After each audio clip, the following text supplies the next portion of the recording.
Live, and we are live. So we'll sit here for a second, but then we'll start because we already 15 minutes. Oh, I'm over here. Did you see me? I'm over here like looking for my notebook and it's not here. So that's cool. Because I thought it was in the car, and I thought about this all day, and I was like, "Oh, it's in the car. I'll grab it." And then I got in the car at 4 p.m. and I was like, "Oh, it's on the car," and I was like, "Okay, it's got to be in the house." And then I spent the whole time since I've been home looking for it, and it wasn't here. But that's okay because I've watched it and I got some good reference articles up, so we can do these names. So I was trying to figure out, like, when we get ready to introduce people, should I put it in the comments so people can like see what we're trying to pronounce, like.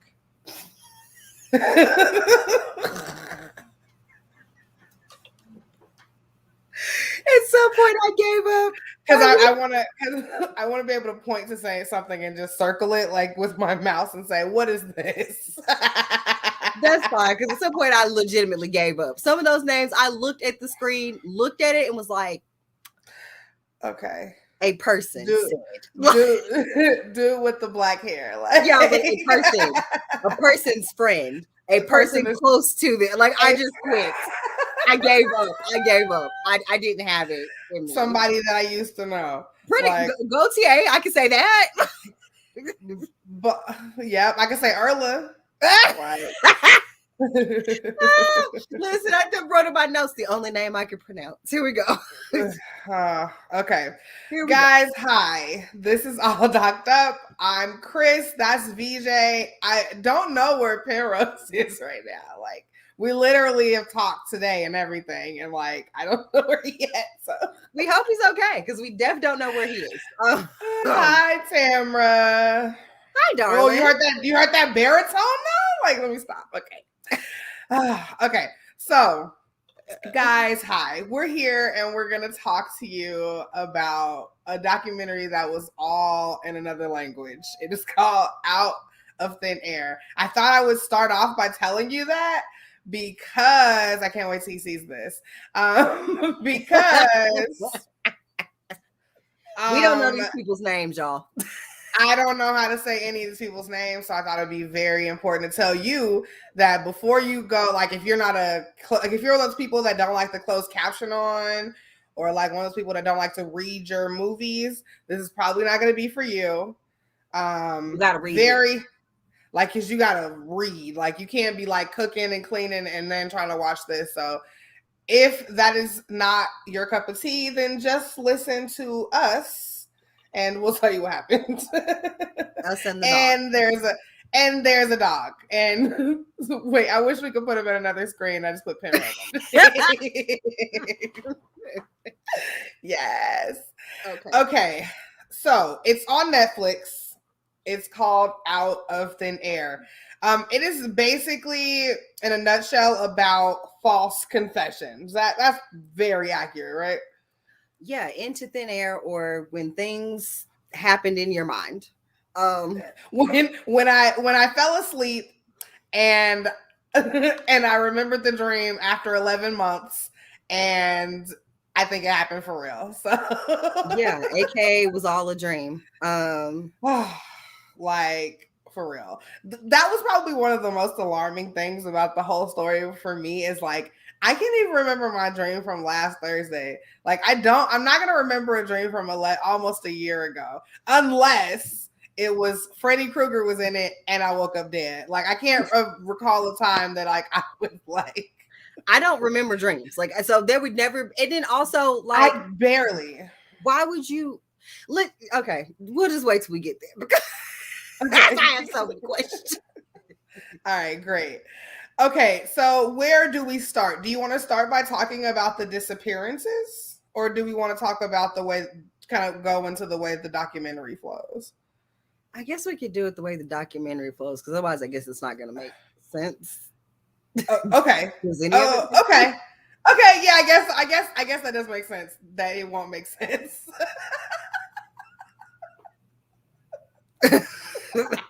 something. Okay. Because yeah. So let's get into it. I don't have my notebook, so I've got all information. I'll just follow and like come in like you just tell me how it's flowing, and we're good. Okay, so first of all, this was filmed like super dark. So if you turn if it's giving you like Game of Thrones, that last episode, is this giving you Game of Thrones vibes? Like, just turn the contrast up on your TV because it's like very dark. If it's giving you California wildfires are affecting Las Vegas skies, then you want to turn your contrast. It's dark the whole time. It just does not get any better. It's just dark. Man. So we meet Erla, the only name that we can pronounce, aka Liar Liar Pants on Fire, aka Manic Pixie Dream Liar, whatever you want to call her. Okay. Wait. I'm gonna put her whole name up. And I'm going to her name is Erla B, because that Erla last name Bola daughter. Bola daughter, right? A Bola daughter? That's Bola daughter. B. Bola. Oh, is it Bola daughter? Like does it got like do you put a little on it? Manic Pixie Dream Liar. Oh, okay. So Erla is the girl that's giving you all the fibs. And it's not even that it is a fib, but it's like, okay, let me tell you. At the end how she was coached into these fibs. So I feel bad calling her Manic Pixie Dream Liar, but at the beginning of this, like the way they framed this documentary, it just seems like she did a lot of lying. It's like when you found something in your boyfriend's phone and you're pretty sure you understand what it is, but then he spends the whole time telling you that it's not. So then when like your mama asks you about what happened, you tell his part of the story. That's kind of what happened. Pretty much. Yeah. So this is like 1974 in Iceland, in Reykjavik. Yeah, Reykjavik. Yes, Iceland. it's a small ass country. It's like 220,000 people. Now, in 1974, there's like 124,000 people. Oh, and during this, you'll hear them call it the village of Iceland. Like they don't even refer to it as the country. Like they're calling it a village for most of this. I don't know that 124,000 people qualifies it as a village, but sure. It takes one. I don't know. I mean, it's like a very large village, but what they point out to us is that it's an island, so it's very sheltered. Basically, all these white people live around white people that look like them, and because they're on an island, literally 124,000 people are all like 2 degrees separated from each other. I was just gonna say, like, though we're in like the 6 figures of numbers, this is like a town where everybody kind of knows somebody or knows somebody that knows that person. So they're all related because it's an island. Oh, okay. Yep. Because they're all fucking related. Because it is an island full of blonde, blue-eyed white people. It's about as Nordic as it's gonna get. Yes.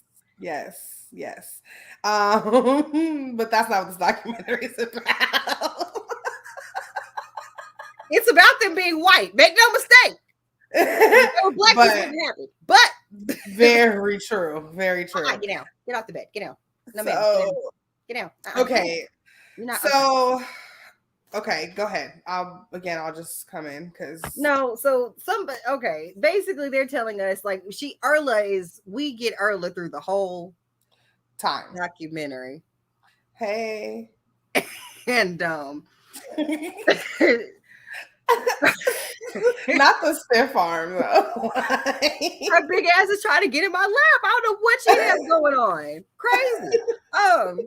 I'm so sorry, guys. I don't know what she's going through. I really don't know what she's going through. But anyway, she's trying to juke me and slip under but anyway, so Erla's basically telling us that like Iceland goes through kind of what happened to America in the 60s, right? You get like the hippie counterculture. It's all now the kids are doing drugs, smoking weed, doing all the stuff and having an enlightenment. And it's wild times. And it's scary to all the older people. They're very afraid. Yes. Yes. So she has a boyfriend, right? We're gonna talk about. Yeah, she meets this. All this is going on, and they go to a party basically, and she meets Cyver.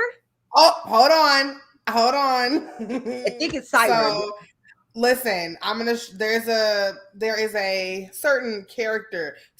You see how the Yeah, that like like I can't make my mouth make that noise. Yeah, I can't. I think that makes a sound. So I think it's Savar. I think it's Savar. So I think when the A and the E are like Siamese twins, I think that it's like A. I think it makes that sound. So like it makes the Savar Sislesky, I think, because he's not from there. Siseskly,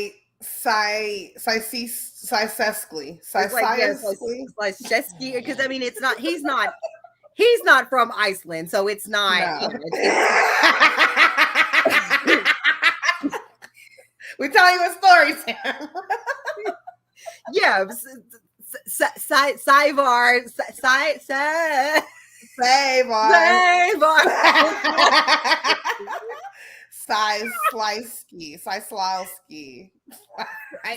Savar. That's her man, y'all. And Erla tells us that he's Slavic with dark eyes. And I was like, I don't know what that means, girl, but it sounds racist.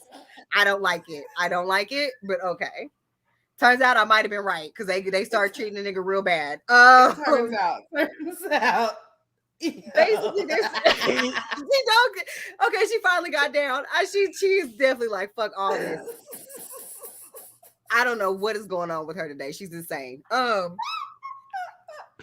the police are like calling these people troublemakers, and they say that Savar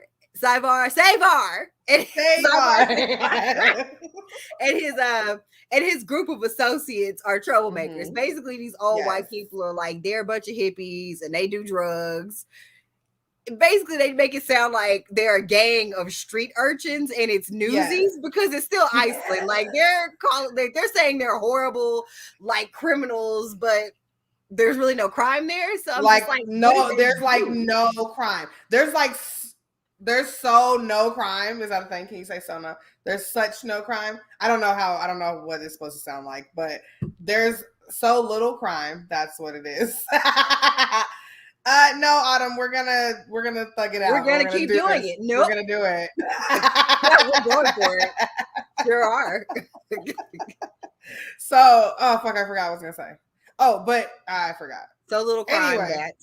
Oh yes, that they literally this whole fucking story is based around them trying to solve the one time something happened, or the two times something happened, I should say.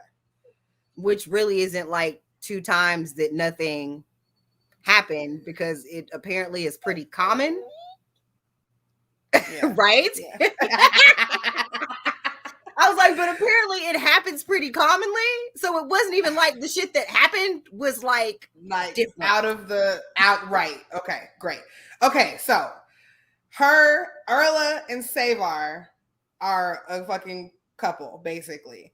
And they have a baby. Not basically. They had I think at the time of all this happening, they had the baby was 11 months old, I believe. So yeah, okay. January 27th, 1974. Yep.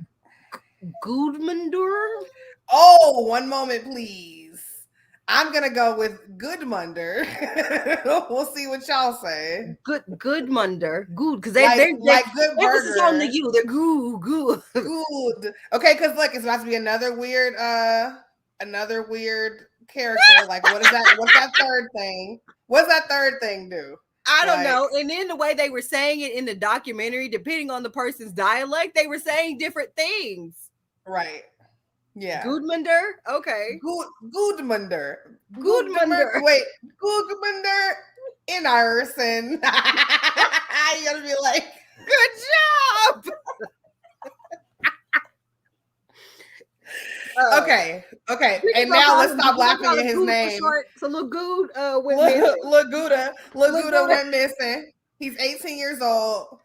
Just walking back from his house, like not even super far away, right?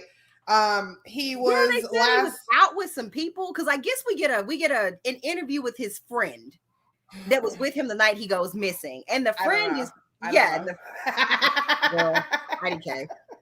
And the friend was like, yeah, we were all out and we were having a good time, and we looked up from the party and we were ready to go. We realized he had left us. Turns out he didn't leave them. Because how often does that really happen without you clearly knowing that your friend left? Well, it was the 70s, girl. I don't know. The dog is taking me out, Autumn, because she won't stop. What is stop? You're embarrassing me in front of company. Get out. Bye. Can we also talk about how Penrose has still not responded or popped in? It's fine, but I'm just like, That nigga stood us up. Like, he very much like sent us straight to voicemail. Okay, cool. Because he wasn't up to the challenge of saying the names. That's what it was. Oh, good news, y'all. I embarrassed the dog so bad she left the room. So, oh, great. So nobody in the history of friends hanging out just like assume somebody leaves unless it's a murder mystery. Like, I feel like that's some shit that happens like in murder mysteries, like where somebody we just assumed that our drunk friend left the club and none of us thought to call or text or find out where they're going or to make sure they got there or any of that. Like, nobody does what happens here. They say that there's some witnesses that see him leaving with a man, and that's it. They call him around 2 or 3 days later, like, hey, have you seen him? And Laguda ain't shown up nowhere. And so they're looking for him and nobody knows where he is. And so they're just kind of like, whatever. Because as a search and rescue guy who was there, I don't know his name, didn't write it down. Sorry. Couldn't tell you. Because he was only with us for a short time. And when that flashed across the screen, I would have needed to pause to write that down. So yeah, he basically just explains that the weather there is insane. And 1 minute it could be nice and you got clear skies and everybody's good. And then by 4 p.m., everything snowed over and you got to go home and hunker down for 3 days. So basically they were just like, people disappear all the time. That's not uncommon.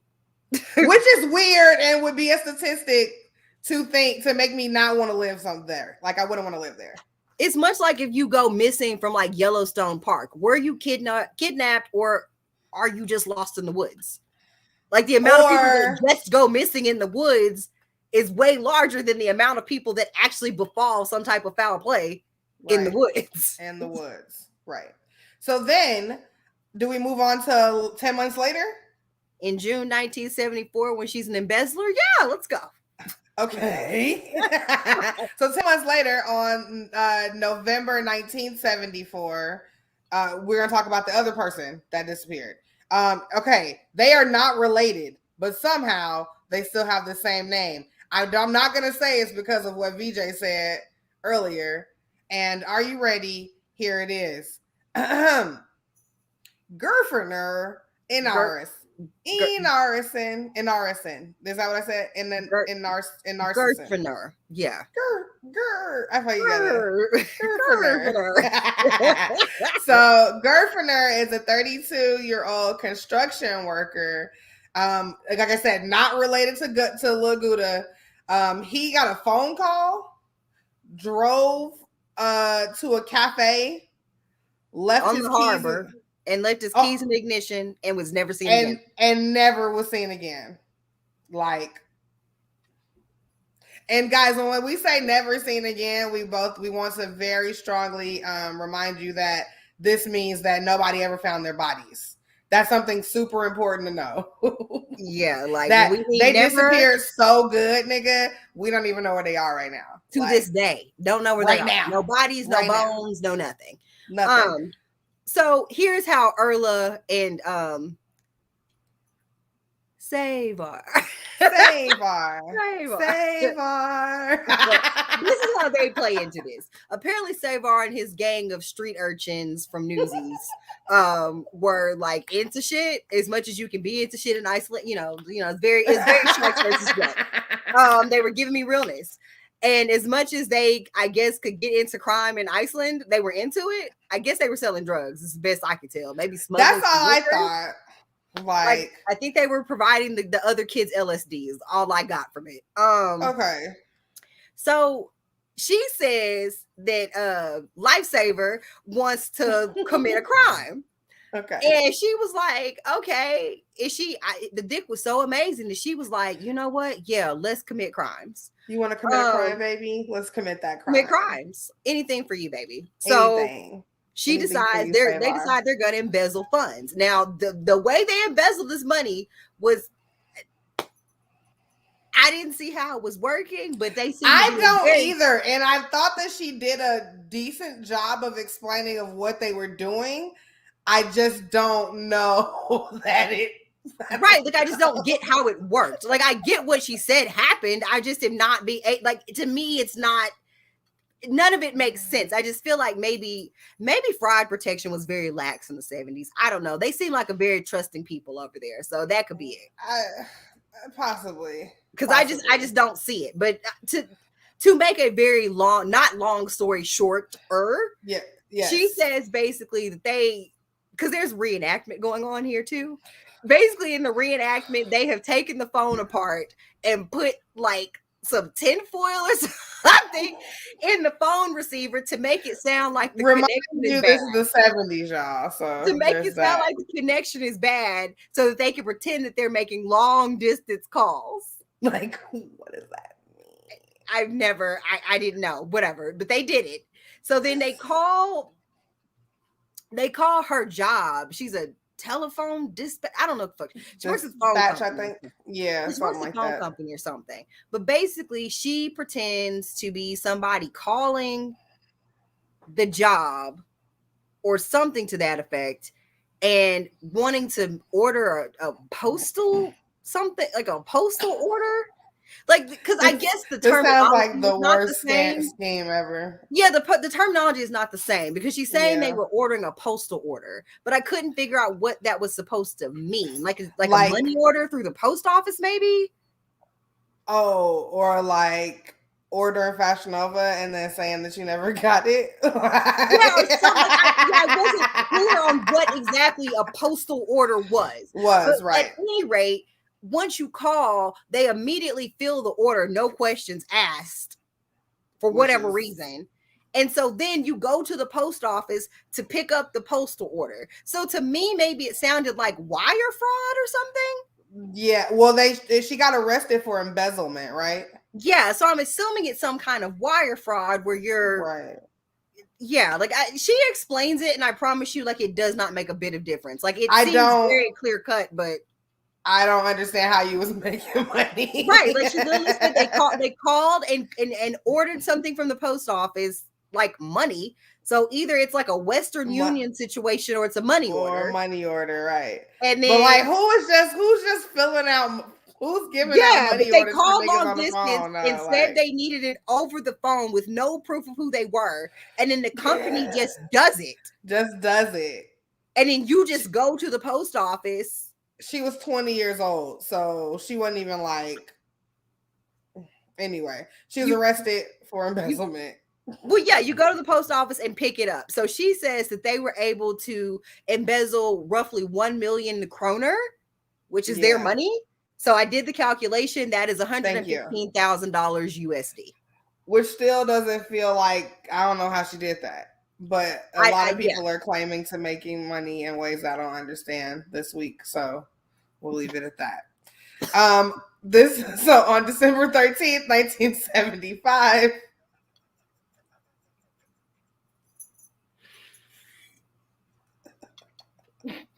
Okay. This wine is so good. It's delicious. I'm sure. I'm sure it is. Okay.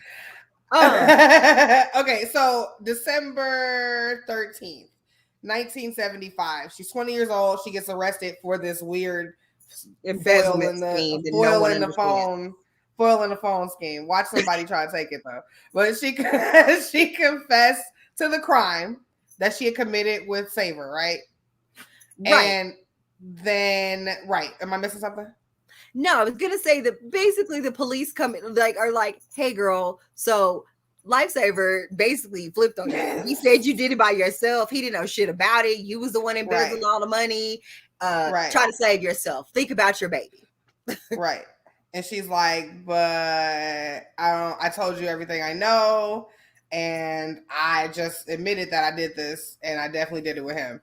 And basically, at that point, she's like, yo, like, we have a fucking kid to go home to. And they kind of never let her eat. Never let her leave. So they're like starting to question her, and they just like throw out a fucking question about Gudmundur. They show her a picture and are like, hey, by the way, like, I know we told you could leave, but right before you go, do you know this person? You know this nigga? Except for they all know each other. Except for everybody knows everybody. Knows everybody. And so then in some 6 degrees of separation shit, she was like, yes, I saw him at a party once at a friend's house and we had a brief conversation and I remember him because I thought he was nice. That's literally all she said. She didn't say who his favorite rock band was. She didn't say what his favorite thing to order at lunch was. She don't know nothing about this nigga. She don't even know what school he go to, what side of town, but I don't know like how this works here. But like what side of Iceland this nigga lived on, and like any of that. And she's literally giving you very vague, I went to a house party and other niggas was there descriptions. Like it's pretty fucking insane. And they basically take that like, oh, then you know him, right? Yeah. It just basically, so in the reenactment, she's standing by the door with her coat draped over her arm. She tells him how she knows him, and the guy waves her back over and sits her back down in the chair to question her some more. And at this point, she says the wildest shit I've ever heard in my fucking life. These people said, I know you said, we said that you could go home to your baby, but we think something terrible happened in your apartment. And what you need to do is go back to the cell and lay down and think about it some more. And then we'll come talk to you about what we think about what happened. You're just not remembering because it was so traumatic. Not lay down. And so then what does she do though? She go lay down. Like they legitimately told that girl to put some tussin on it and go lay down. And because she had a traumatic experience. So traumatic that you don't even know that you had it. But they know you had it. Yeah, they know. And in the woman, you don't know. You don't know, but we know. And so you're gonna go lay down until you can tell us about it. Right. But the I will preface this by saying that yes, what we find out is that she also, after they told her that Lifesaver might have flipped on her, she got to snitching. And saying other stuff that he was doing. She just told all that man illegal activity business, him and the street urchins. She basically sold all the street urchins out. And that's when they was like, oh shit. Now we getting somewhere. And so then they were like, now we have people to pin these missing people on. And then that's when shit got popping. Yeah. So I mean, at this point, she's like, okay, I think I've laid down enough. And they're like, okay, girl, tell us about a time.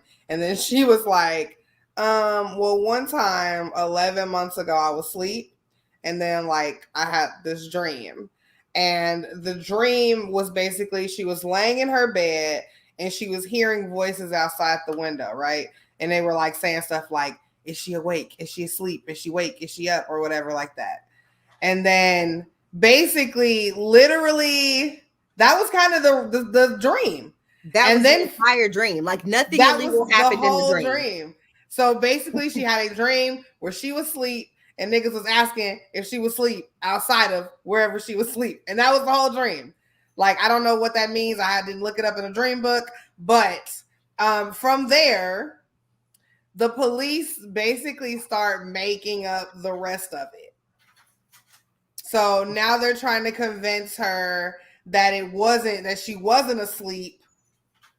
And that it was people outside of her sleeping area like ask like this that this shit really happened. Like,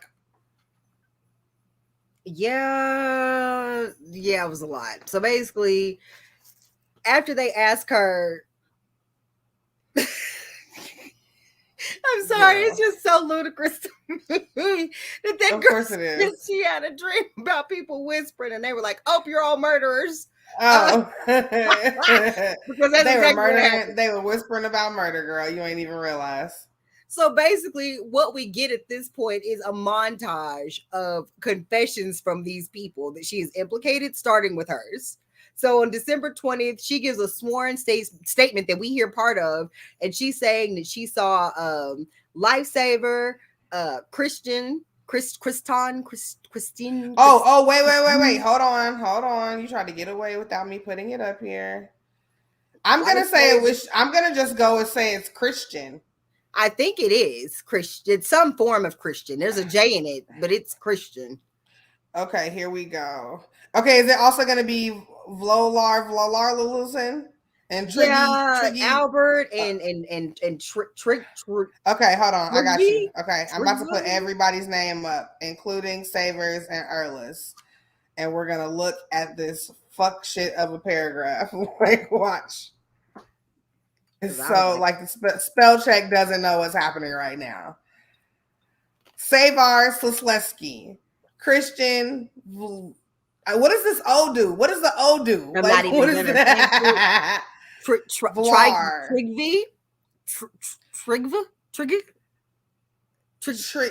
Trigonometry, Albert. Triggy Runer Leifson, Albert Klon Klausken, Jujon Sparks' businessman, and Erla. Lifesaver, Christian, Triggerfinger, Albert, and Gujon. Okay. I've done my best. Okay. Glad we're moving on from that. But basically, they all just started admitting. And so they let Erla out of jail and they call her and they're like, "Hey, girl, so we went and asked them about it and they totally did what you said they did." And she's like, "Did they?" So then she was like, "Okay, cool." And she hangs up the phone and sitting there like, "Well, damn, maybe it did happen." Keep in mind, because she just lied. Like, none of this shit happened. She done made this shit up. And so now they're calling her back saying, "Well, yeah, girl, 5 other people said it happened just like you said it happened." And she was like, "Oh, shit." Except for one minor detail. Right. But she says that she peeks her head out of the door and they're in the living room and they got a body wrapped up in a sheet. She could clearly tell it was a body, but it was wrapped in a sheet. It was one body in a piece. Well, just a whole corpse. Apparently, the 5 other people involved said that they chopped the person up in the living room or in the bathroom or in the kitchen, put them in plastic bags and disposed of them that way. That's a big difference. And what happened, but they said, "Fuck it, we're going to go with it." So here we go. So everybody confesses. And what we hear from Christian is that they got into a fight with the guy in the living room and they punched him and he fell. And then Lifesaver kicked him in the head and it killed him. Now, I want to explain to you that if you have not seen this, when you see it, I'm calling him Lifesaver, but Savar looks like he weighs 140 pounds. Nothing in my spirit believes he kicked someone in the head with so much force that it killed them. I'm so sorry. Skull shattered. Yeah, it didn't. Like, literally. I can't see it. I literally can't see it. When you see these people, they are small and slight and pale, lacking vitamin D, very malnourished. So it just, nothing about what they're saying transpired could have happened. They've got to be weak from vitamin D deficiency. None of them did these things. No, everybody does look very frail. Like, they just look very small and elfin. Like they're just baking cookies in a tree. Like they just all look very small.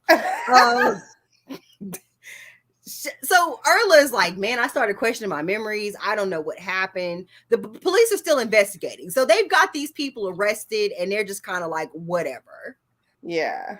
Like, yeah, they've just got all these people locked up. and they're just still investigating, but they have no proof. Keep in mind, they have all of these people in jail based on this person's testimony, them corroborating the story, but they have no evidence to corroborate any of this. There's no body, no DNA, no murder weapons, no fingerprints, nothing. They cannot place these missing people anywhere near these people. Basically, if it wasn't for somebody saying that they were missing, niggas would have never known that they were missing. Like there's no trace of any crime. There's no trace of any body, nothing. So all this shit, like you kicking the shit, you kicking niggas to death and shit in people's houses and shit, but there's no like blood. It's definitely the LSD, but that like there's no blood or no nothing or no there's no, how is there no nothing? Because they would have probably collected the shoes, right? If he kicked the shit out of somebody to death, right?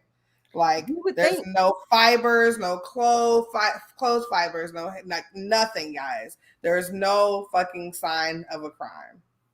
And so why not let these niggas false confess? Because I don't know who did it. And I mean, that's pretty much what it is. We don't have any leads. We don't know what the fuck happened to these people, even though it's completely normal for people to disappear in the winter, freeze to death because of the weather change, and not be found till some shit thaws out, if at all. But we're totally going to say this is a murder. This is a murder. Which the second guy that goes missing, Girfner.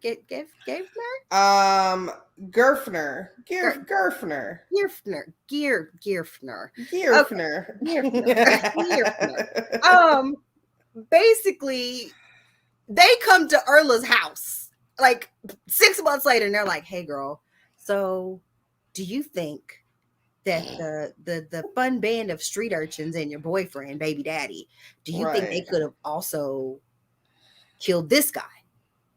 And she was like, "Well, I don't know." Maybe.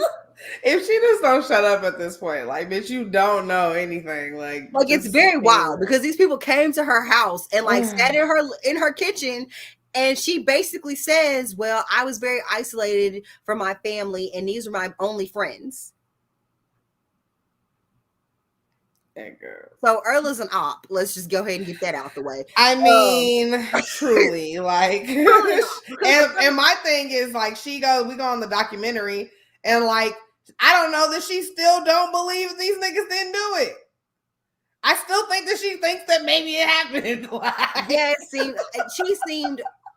it was giving me when she says that the media vilified them, and it was giving them Charles Manson and his girlfriend situations, and she was very much giving me Squeaky Fromm. So like I totally get that. She was giving me the Squeaky Fromm brainwashed vibes, except for the police brainwashed her. But whatever. Yes. Savar didn't really do it. Like I don't even think Savar was like doing. I think she was just like impressionable and young and fucking dumb. Like the police are your friends, girl. Like what are we talking about here? The police are not. Side note: the police are never your friends. I mean, she's like, they told me I can go home. Like, let me throw them this. Like, that's basically how she went. Like, so she fabricates another story. Like, this is where we're going with this. We say all that to say we're trying to get her house, and we're like, "Hey, girl, that story you told us at the station, real cute. We need you to make another one." What else happened? And she was like, "You know what? Yeah, I'm cool with that. Get out your tape recorders." So she tells them that the other guy that went missing was a alcohol smuggler, and they called him down to the harbor because he was supposed to get the alcohol barrels up out of the nets on the side of the fishing boat where they smuggled them. A fight breaks out on the boat deck, and they kill him somehow that she doesn't explain, and they throw his body into the water, never to be seen again. Like what? But like alcohol smuggler. Like, is this not like what? It's all this shit's very ghetto. I just really wanted to I don't get it. Like I wanted to make sense to me, and it's not really making sense to me. So basically, they say he's a smuggler, and that he's working for some people that have as they call it, a discotheque. Right. which is AKA the club. Basically, some white men with some long money that own a club they think are possibly involved in smuggling contraband into the country. So they get arrested too. And I was like, that's fascinating. I don't know where Chris went, but I'll just keep going because we're here now. So yeah, give me just 1 second. I'm trying to figure out what's happening with my shit. But yeah, go. We're good. I'm right here. Okay, so the Progressive Party is in power right now, and the Minister of Justice is one of these people that they think is included in the smuggling. So not only have they arrested 5 people off just the strength of Erla's confused ass, they now have added 4 more people to that and have implicated the Minister of Justice for the entire island in some type of smuggling plot and like covering up a murder. And the guy's like, no, that didn't happen. And so then in like May of 1976, they released all the club people and they were like, well, we couldn't find anything that made the story credible. So everyone gets to go home. Like they couldn't corroborate any of this. And you would think that would be enough for them to be like, maybe we should do some other investigating. But instead, they're like, nope, fuck this. They totally did it. We don't care. They confessed. We're going to make these confessions stick. They arrest because they didn't have anything else. Right. They arrest Erla again. Right. They have 5 different stories as to how these people were killed. No bodies, no story. Evidence. I was just gonna fucking say, and no story sounds alike. Like they literally are just out here, like none of this shit just out here, like I don't know, vibes. Like I don't even know what to put with it. Like it's not and vibes. Like it's literally just vibes. They're out here vibing the police investigation. Like they're all fucking like psychics. Like, oh, we think maybe I see rushing water in the number 5. Like it's a lot. No police work was done that I could tell. Just to help fabricate the story. That's the hardest they worked. The Minister of Justice was like, y'all are trying to hem me up and I won't be hemmed up. So in the spirit of not looking like I was involved in smuggling alcohol, I'm gonna throw y'all the ball. So he brings in some German guy named Schutz. Schutz. And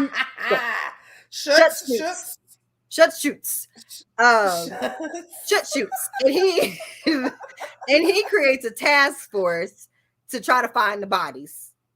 They still ain't found the bodies.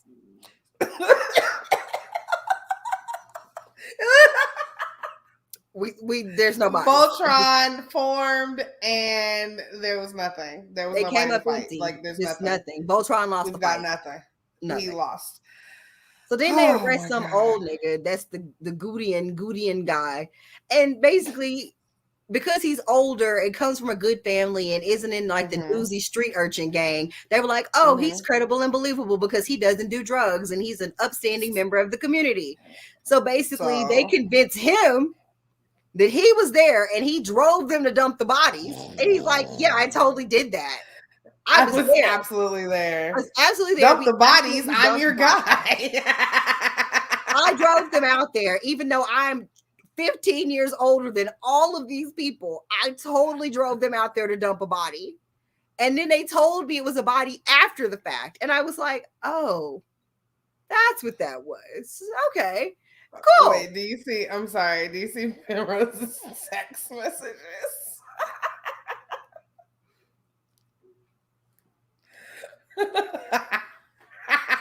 Not oh my god, like oh my god, like oh my god, I can hear it in his voice. Like in my mind, I'm hearing it in his voice. And like oh my god, what? Like did he just wake up? Like he was asleep. He was asleep. He was absolutely asleep. Okay, so do you want to talk about? Took a nap before, I'm sure that's it. So we were talking. Okay, I'm sorry, I don't want to like jump ahead, but I want to make sure that we kind of talk about this, like the solitary confinement stints that some of these people went through. Let's kind of rush through this other part. So basically, they use this old ass man to make these convictions stick. Basically, they're like, we're gonna make this the truth because he was there and he's normal and not a criminal. So that means if he said it happened, it happened. So they don't have a jury trial. They have a Supreme Court that convicts you. So basically, they have what amounts to like if we have a grand jury here that agrees to indict you, and then you go to court. He literally just woke up, guys. I won. Chris wins. I knew it. Points to Team Gryffindor. Chris. Yes.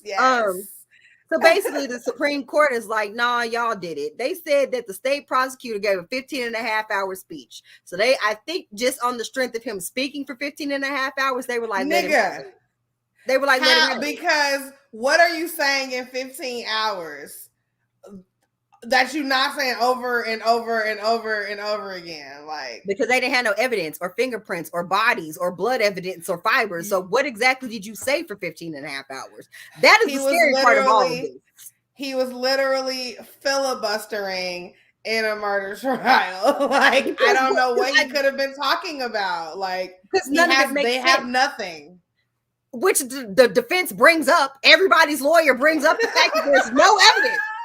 Everyone's lawyer is like, what the fuck are we even doing here? Everyone's lawyer was like, this is stupid. Why are we here? The only person's lawyer who couldn't do that was Erla's because all of this was her fucking fault. And he was like, girl, just be quiet. And she just sat there. And she sat there and she got 3 years. Now, here's where shit gets sticky. Because Erla gets 3 years for embezzlement and what else? Perjury. She gets for lying to the police about murders. 5 other people still went to jail for. But she went to jail for. Bitch, when I heard and read that, I literally was like, did I miss 5 people in this documentary? Were there 5 other people that she said were there and that's what she's getting in trouble for? But no, guys, she went to jail for lying on niggas that went to jail because she lied on them. After she lied on them about the murder. Like, that in itself should have been enough to give these people a new trial. But Christian gets 16 years, Savar gets 17, Triggerfinger gets 13, and Gurjan gets 10, and then Albert gets 12 months because all they can say is that Albert drove the car. They called Albert and was like, hey, can we borrow your dad's station wagon? And he was like, yeah, okay. I guess so. Erla gets out of jail. She says that after she gets out of prison is the first time that her and this man talked about the fact that she hemmed him up in 2 fucking murders. And he didn't kill her, which is amazing because I would have Homer Simpson, wrapped my hands around her throat. But the part that's the most, which is why I agree when you said she can't possibly, she still believes they did something because she's confused about why he was mad at her. That she seemed genuinely confused as to why this man was mad. That's what I'm saying. And she's like, oh, she said there were dark powers in our relationship. And I wrote in my notes, bitch, you are the dark powers. It's you. You're the dark powers. Yeah, I'm not really sure what she meant by that. It's like when they tell people you trying to burn sage to get the demons out of your house, but you're the fucking demon. That's the problem, bitch. You're the dark powers. It's not gonna leave if you don't. You have to go, sweetie. It's you. So Savar starts trying to clear his name and shit. He goes, he gets out, gets married, has kids, moves to Colorado to try to get over this shit. Yeah. And still comes back to Iceland and was like, no, fuck that. I need to clear my name because I ain't do this shit. Fuck that. Right. So the lawyer. He died go ahead. So his lawyer shows up and the lawyer is the only person that made any fucking sense in this. He was the only person doing his correct job. The police weren't, the other lawyers weren't. The only person that was getting paid to do a job that did it fucking correctly. Because he says the only thing that makes sense. They didn't have any evidence. They didn't have any bodies. There's a lady that they sent to jail for lying to the police, but then they still managed to put everybody in jail that she lied on. Who she lied on, which they still didn't reopen the case.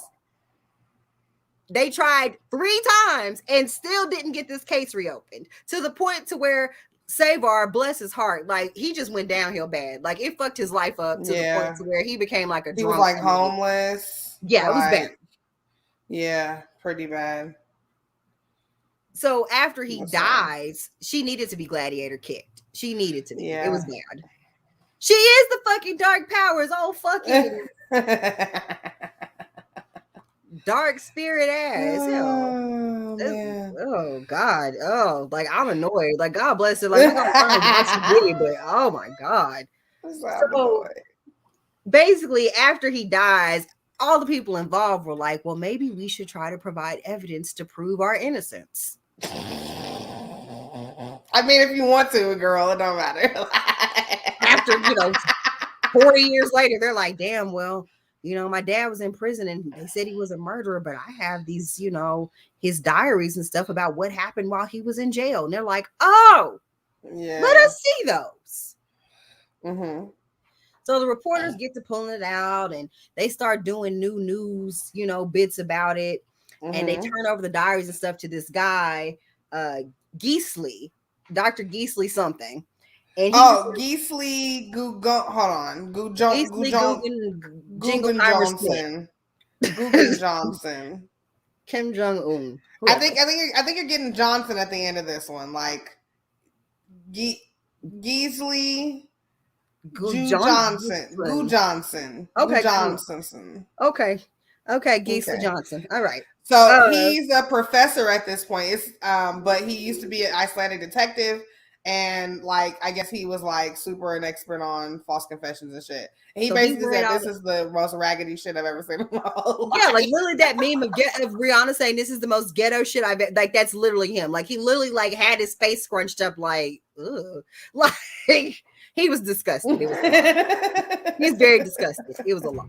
So basically, after he comes in and was like, y'all are full of shit, did some bullshit, y'all covered up something, we finna find out what it is. They open an investigation to see what exactly what interrogations were done, mm-hmm. what they actually did to these people that could have possibly elicited a false confession, which they probably should have done 40 years ago. This is in 2017, right? That this is happening? Yeah. So they basically decide that Saver Christian, Trigger Trey, fucking Albert, and Jew Johnson or Jiu-Jitsu. They basically say that their shit should at least be reheard by the Supreme Court. But they did not give Erla a retrial because she did lie. So she did actually lie. This lady ruined 5 other people's lives and got the least amount of time for any of it. And they finally were like, well, girl, yeah, the rest of you is fucked up. But you, girl, you really did lie to the police. So that's got to stay. That's got to stay. Yeah, you're gonna have to eat that one. You def lied. Which now we find out she lied under some serious duress, but she still lied, which is wild because I feel like they probably could let her off the perjury charge. Probably considering, but I feel like they're keeping it because they damn bitch, you made me work so hard to make up the rest of the story. You ain't give me nothing. you owe me this because you couldn't just come up with a story that people wouldn't ask questions about. And now look at us. Look at us. So basically, she was they said I think Savar was interrogated 180 times. For over 340 hours or something insane. Something crazy like that. While they were go ahead. They were saying they were given drugs and then they were made to stay awake and they were tortured with water, fucking tactics. And I guess Saver had a fear of water. And they were saying, and then these people essentially waterboarded him and threatened to drown him. And threatened to drown him if he didn't say he confessed, which if you are deathly afraid of drowning and of water, of course you're going to confess. You're going to say whatever they want you to say. Yep. He also mentioned that he felt like the drugs that they were giving him to help him sleep were messing up his memory too. Making things foggy and not clear to him. So they gave Erla tranquilizers 4 times a day. Christian tried to kill himself twice. So that lends itself to your credibility and mental health.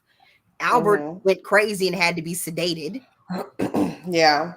I think they said Trigger Trey spent 655 days in solitary confinement. Oh yeah, over 600. Let's go through this. So the only way that their solitary confinements ended was when they signed these confessions, basically. So we're talking about Erla. She was held in solitary confinement for 242 days. Two of them were kept in confinement for over 600. Trigger Trey's was 655, the longest solitary confinement outside of niggas in Guantanamo Bay. Like, can you just wrap your fucking brain around that real quick? Like, oh, hold on, sorry. what's up, sleepy? Yo! Oh my god! What is happening? My bad. You know it's bad every day. Anytime you got a hat on in your own house. Yo. Shit. Hello. Welcome to All Doctor. You're Penrose, by the way. If you didn't know. When you got this show? Huh? Say no. Shit. My bad. All right. Hey, I'm just gonna action. You niggas know my life. Oh, goodness. So, my bad. Well, all the people have been tortured in there in solitary confinement. So yes, we're just talking about how Trig V. Leifson. You missed all of us with the terrible name. I'm glad y'all called the nigga Trigger Trey because on my notes I think that nigga name is like Lil Tig or Young. I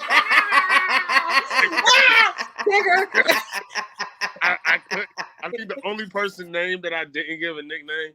Erla and Erla. Everybody Albert.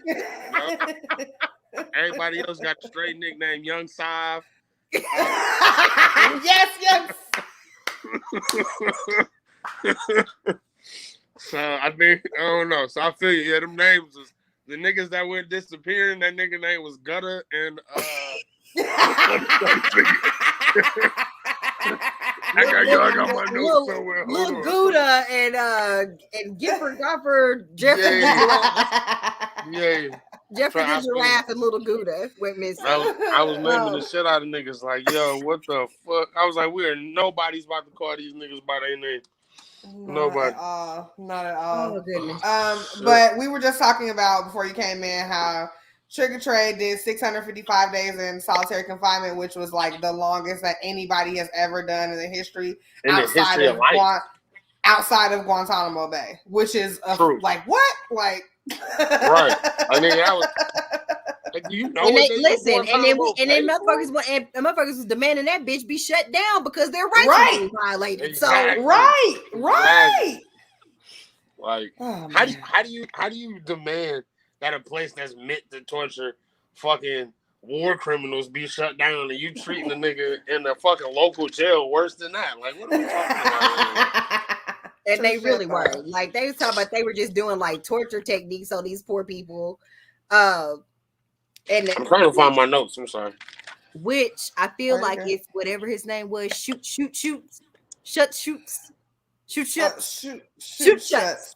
That's his name. That was his it was giving me Nazi. It was giving me Third Reich, and I feel like he's responsible for all of the torture. I'm not in disagreement with you. It was giving me SS. So it was giving me SS and Hitler's Special Police. All the teas. It was giving me Hitler's police teas, and I just feel like he knew. Right.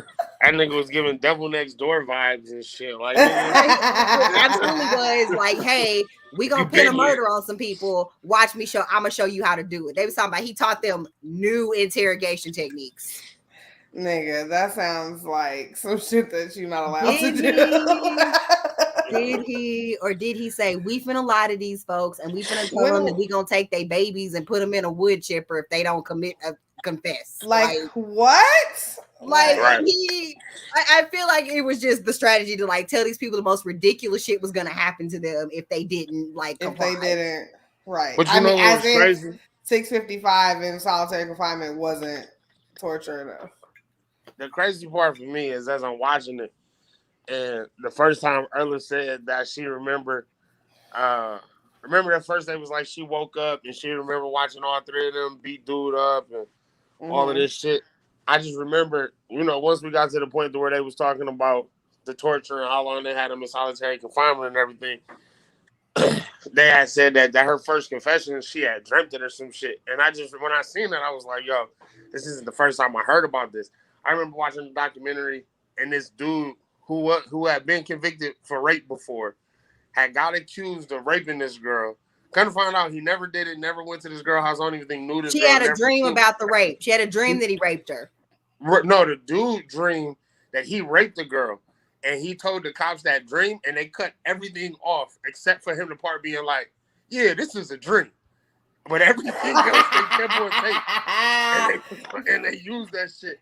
And I was like, yo, these cops for real be using fucked up ass tactics. Like, you took this girl back and forth to the room. You didn't, like you said, you telling her like, oh, like Slim was like, yo, how long I'm gonna be here? I gotta get back to my kid.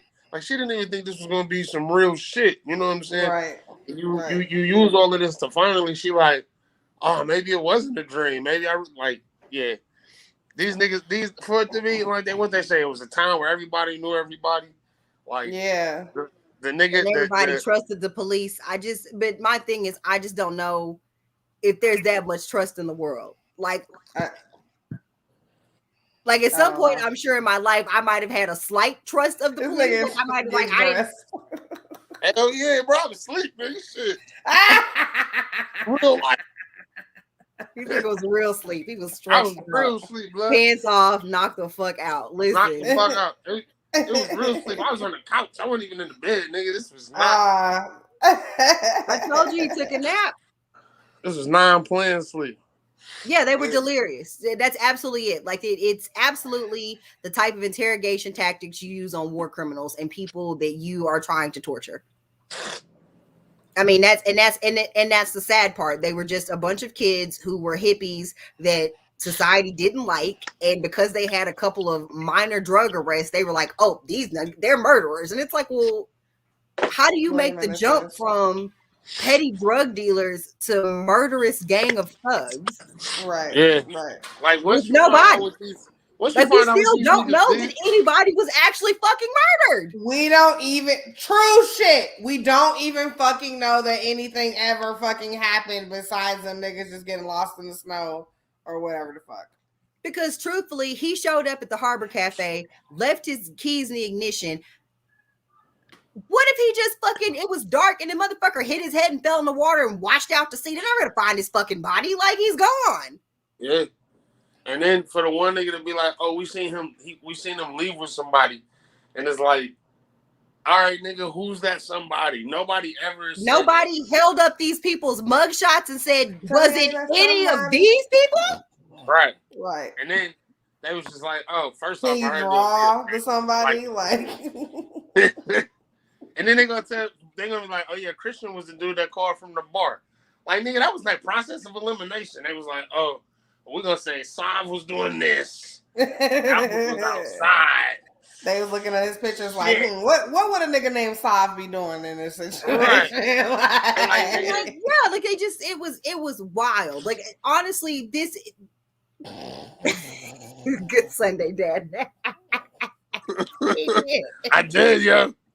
I did. Shit. Yeah, it's just wild to me that they, like, I don't know if they were just in over their heads because they never really had anything like that happen, but that's got to be the worst police work I have ever heard of being done. Like, right. they didn't, like, they interrogated these people for like 7 days a piece or some shit. Like, they didn't ask anybody else any questions. They didn't exhaust any other leads. They didn't ask any witnesses. They didn't take these people's pictures anywhere and be like, well, are these the people you saw him with? Nothing that the even the bare the middle, basic. The end. It all started and ended in that room with Erla. They never they never did no field work. They never did nothing. They never checked. They never checked nobody. They never asked the son. They never asked the son, like, yo, what do voice sound like on the other end of the phone? Right. What time did the nigga call your dad? What time was what's the name of them really at the bar? They was just like, yo, these. And then the thing about it, like, I ain't gonna front, I never compare anybody's plight to the black plight. But what I will say is them niggas painted them niggas to be the most hardened criminals through the whole fucking thing. And then you find out these is like some teenage niggas that did what teenage niggas do. They roughed a couple niggas up. One of them stole some shit before and they smoke a lot of weed. That's what niggas was doing at that age. Like, nigga, that's it. That's it. Like this, I'm saying. That's why I was calling them. They were like a fuck. They were some fucking they were street. They were urchins. They were street urchins. It was newsies. Like if they weren't like real criminals, like they were not real fucking criminals. It is a big ass jump from petty theft to murder, and most people never make that jump.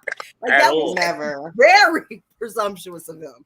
Like, the other part I didn't understand is you doing all these murders. A man disappeared from the club. Now his friend said we was in the club together, and he disappeared from the club. Y'all didn't ask these people where they were when this happened. The club. Did y'all have plans at the club? Did this broad?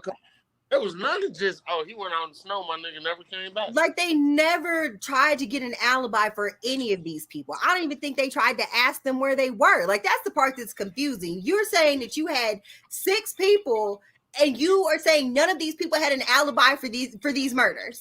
Which is insane. That they didn't do. And she made it up in her mind. So they weren't there. So where the fuck were they? That's all I want to know. Really, what were these people's alibis? Where were they? Like for real, where were they? Because they weren't there. So it's like basically they went in there. Where's there at? Where's there at? What, right, where is there? Yo, you know where the fuck is there at? I don't know if y'all talked about this before I came on. Damn, I wish I had my notes. Remember the 4 old niggas that got caught and then they let them niggas go? Yeah. Like, what happened to them niggas? Because my thing is, them niggas look like they hung out. Look at the clothes that was in them pictures. They look like they hung out with the old head, the nigga that was the leader, the Ministry of Defense, whatever the fuck his name was. Oh, and it's like, these niggas go missing. And that's the thing about it. Like they let them off the hook because they did police work there. They probably verified their alibis, realized they were doing whatever rich white men in Iceland do. Minding their goddamn business and was like, well, I can't pin a murder on them. Right. They weren't there. Let these niggas go. But then they could pin a murder on a bunch of teenagers with tough lives and be like, oh, well, I know you said you were out and there was, and there's a room full of people that can corroborate that you were in the corner doing LSD at a party, but you totally are a murderer. Like I just feel like a bitch had a dream and said that the bitch had a dream and woke up and said you murdered somebody. So we're gonna go with that instead. She had a dream that you were outside whispering, asking if she was awake. Now is what she had. That's what I'm saying. Like she didn't even give you enough dream for you. Like all of this is you. Y'all did all of this. Like y'all, this is y'all story y'all created. She didn't even give y'all enough dream. Like the dream was literally nothing. Like I don't know if you've ever been around somebody on LSD, but the last thing they about to do is murder anybody. Like that shit is not happening. I don't know. But what we do find is that she couldn't get any of the people, whoever, I don't remember who, I can't tell you who made this documentary, but basically they said that everybody that was involved in the case, except for the people that they wrongfully imprisoned and tortured, declined to be interviewed. Yeah. So, I mean, I would like to see them go to prison because they deserve. Yeah. They could do 3 years. I mean, if Miss Mamas can do 3 for embezzlement and lying to you about murders that people still got put in jail for, then the least you could do is maybe go to jail for the same perjury because you definitely made those lies up for her. Yeah, like you definitely did. Like that's what I'm saying. Like it wasn't even a good foundation of a story to begin. Like from what she was telling y'all, like y'all literally Barney bagged that shit like and pieced it together and made it to what y'all wanted to believe. Yeah, I definitely did say Barney bags. He took out the odds and ends and fucking strings and shit and fucking tied it all together and was like, okay, this will happen. Like, these your friends? Okay, cool. Like, everybody was there. This is what everybody did. And that's that. Like, that's literally what they did. And long story short,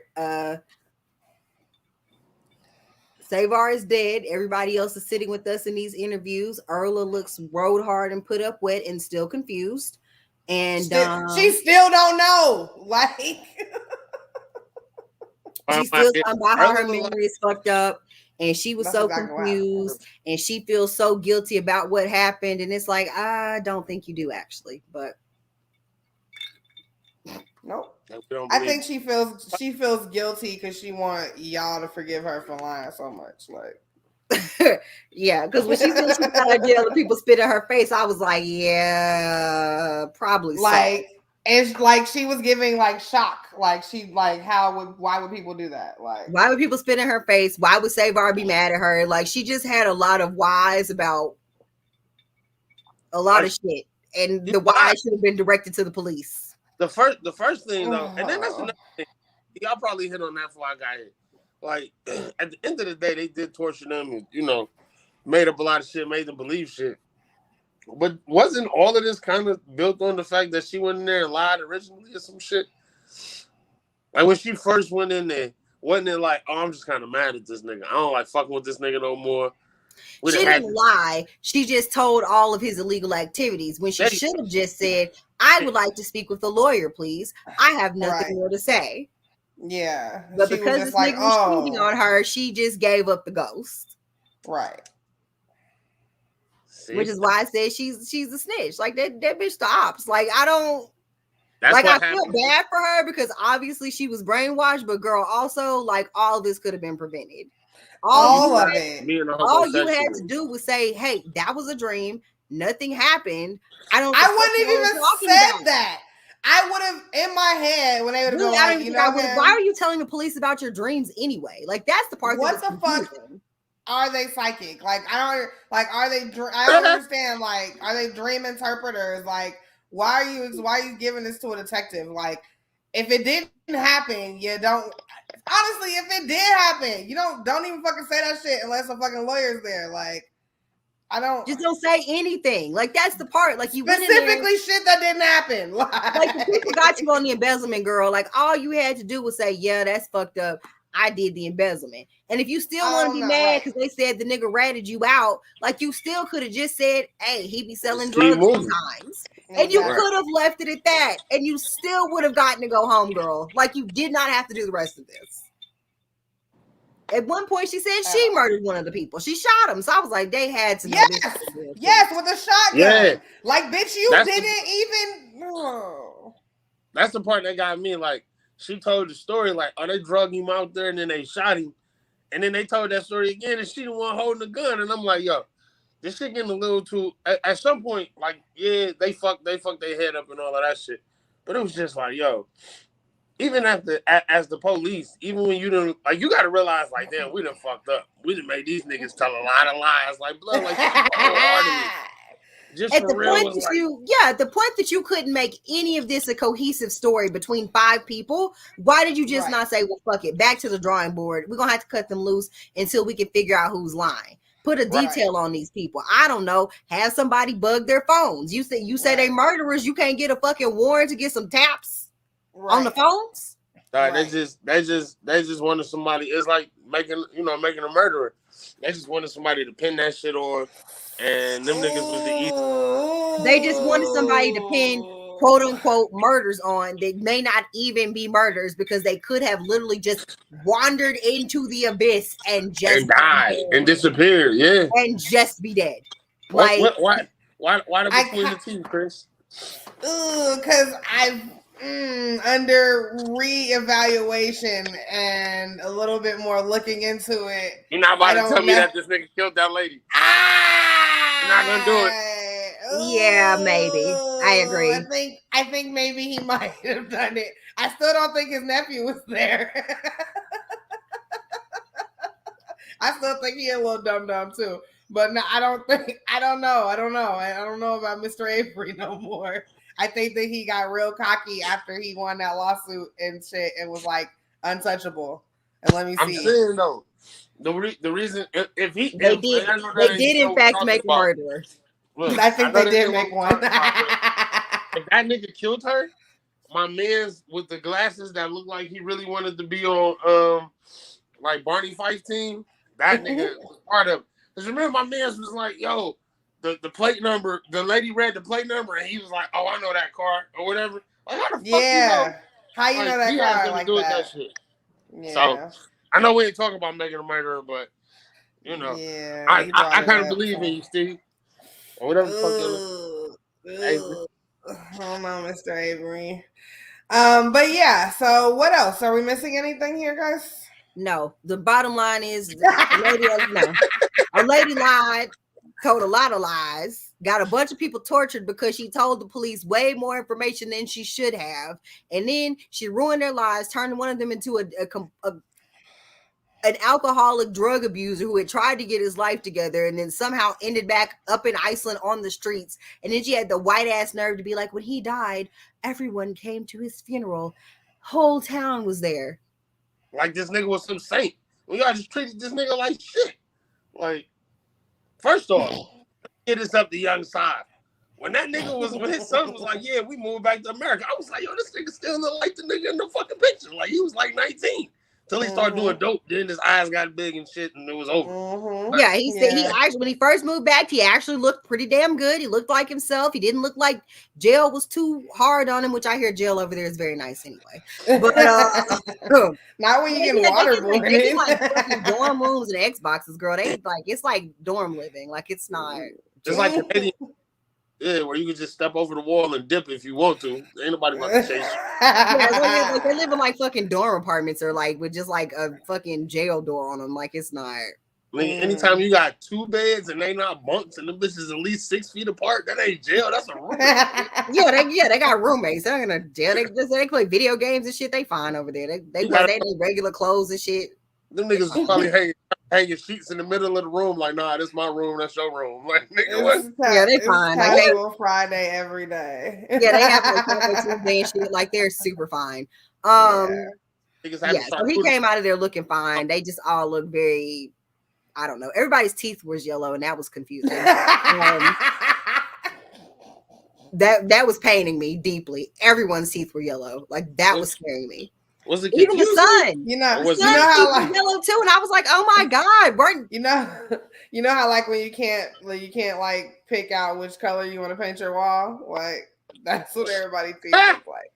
It's different. It's different shades and tones. Do I want golden yellow, off white, butternut yellow, old pea brown? Yeah, it was a lot, but the moral of the story is that they reopened the investigation and nobody knows what happened to those people to this day, and we 40 years removed from the shit. And the truth of the matter is they locked up a bunch of innocent people for some crimes that they didn't commit, and they are never gonna find those bodies because it has been 40 years and the animals have scavenged whatever the fuck was left. Fuck yeah, dude, them people, listen, I'm telling you, them niggas because again, keep in mind, she's confessing this dream shit a year after the guy went missing. So at that point, the animals done got him. Like whatever's left of him, wherever he wandered off to, the animals have eaten him. So they're not going to find any bodies. And they just ruined 15 years of these people's lives for no fucking reason. Except for Albert, a year of his life. He's fine. Yeah. My thing though, look, shout out to every nigga, especially the young nigga Trigger Trey. Like all of these niggas got treated like that. And they came out and lived somewhere normal lives. Albert, you drove a fucking car. That was it. How you go crazy? Because Albert, no, he ain't did shit. Albert was like, look, bro, like, I didn't do shit. And the crazy part is we saying Albert drove the car. Albert didn't even drive the car because they didn't murder anybody. Albert wasn't even at these folks' house. Where was Albert driving? That's why Albert went crazy, because Albert probably told those people where the fuck he was, and they was like, "No, you weren't. You were at their apartment. You drove the body. You don't remember Albert? Pink, turn the lights on, make some noise." Albert came. This nigga was. Remember Albert? And he was like, "What?" Yeah, I remember that. And he's like, "Damn." Albert saw the tissue paper. Was I there? Was I? But what was he where though, Penrose? Was he where? Right. Where is there? You're right. Real shit. Wherever the murders that didn't happen occurred. It's like you remember the part they was telling the story. They was telling the story, and then they was like, every time somebody told a story, one person wasn't there, or like whatever the fight was, all three of the niggas, it was like, yeah, there was a fight, but I ain't had shit to do with it. He was beefing with Trigger. Oh yeah, that was a fight, but I ain't had shit to do with it. He was beefing with Christian. Oh yeah, I remember that fight, but I ain't had shit to do. Like, nigga, what? How all your mans remember? So everybody, the one thing everybody could agree on was Savar kicked him in the head. That niggas was fighting. Niggas was fighting and Savar kicked him. That's the only thing we could agree on. If anything did happen that night, that nigga Savar took some wing tips to a nigga temple. Outside of that, the rest of this shit is false. That is it. That is it. They took some LSD and went and did regular kid shit. Them people was minding their business. They probably had curfew. They probably was at home, sleep. Mamas and daddies can vouch for it, and they still went to prison. Yeah, real shit. Because police are horrible people, and that's the end. Thank you. And that's the end. This was out of thin air. Again, if you guys want to watch it, it does require a lot of reading, so just be up for that. It is on Netflix. It's a good story of some shit that never happens. Real shit. You want some shit that actually didn't take place? Go watch that shit. You know how niggas be in jail and say that they didn't do it, but they did it? They were in jail and they didn't do it. They really didn't do it. And they never said that they didn't do it because they didn't know that they didn't do it. Because they didn't know that they did it in the first place. Police said they did it, and then they just said, okay. Well, I felt like the cops was going home like, nigga, can you believe what we just did? Holy shit. I had my 7th grader write a story about a murder, and I took it up there, and she fucking read it on tape. Right. He's like, nigga, roll up. I told you I could fucking write a movie, Sarah. I told you. Right. Nigga. You never believed in my dreams. But yeah. Do you want to tell them what we're gonna do next? Yes. Is that what we're doing? We are doing that one next, right? Malice? Yes. Absolutely. Guys, I'm so excited to tell you that sports documentaries have again taken a hold of us. And we will be covering Malice in the Palace. Calling me. But you guys can watch The Untold on Netflix and then catch us here around the same time in 2 weeks. Yo. 2 weeks.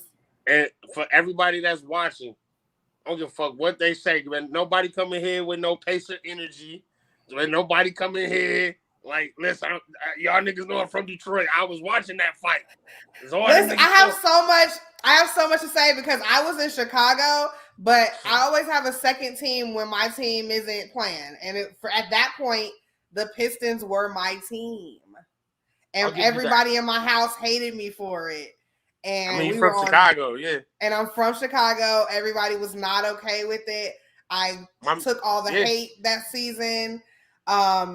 And I watched this and I felt completely different. Like, listen, the Pistons didn't do shit, okay? You know, I mean, the Pistons came.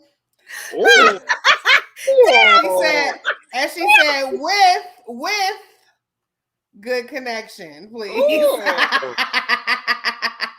know what? Whole time too, I woke up. I said, "Shit, let me get myself together." 10 o'clock, like, I just knew I had time, nigga. Shit, I stretched. My bad, yo. Oh shit! But guys, that's it. We're done here. So make sure again to catch us in 2 weeks. It's going to be I'm so excited to talk about this. Like, it's gonna be some Malice in the Palace, in our palace, maybe. But I don't know. So we'll see you guys next time. I'm Chris. That's VJ, and Penrose finally showed up. This is all done. Bye, guys. Bye.